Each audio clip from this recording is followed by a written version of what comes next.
হ্যাঁ ঠিক আছে ঠিক আছে। কক্সবাজার টেকনাফ মহাসড়ক, ভোরের আলো ফুটেছে সবেমাত্র।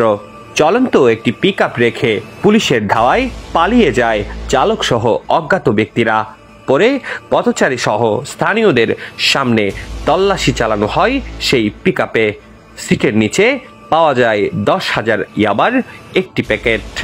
রবিবার সকালে উখিয়ার বালুখালীতে মহাসড়ক লাগোয়া একটি মাদ্রাসার সামনে ঘটা এই ঘটনায় উখিয়া থানায় মাদকদ্রব্য নিয়ন্ত্রণ আইনে মামলা দায়ের করা হয়েছে।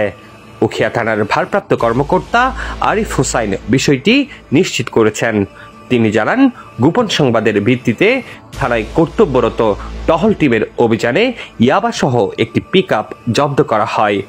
মাদক প্রতিরোধে নিয়মিত তৎপরতা অব্যাহত আছে উল্লেখ করে তিনি বলেন, পালিয়ে যাওয়া ব্যক্তিদের শনাক্ত করে তাদের আইনের আওতায় আনতে কাজ করছে police. Desk report, TTN, Cox's Bazar.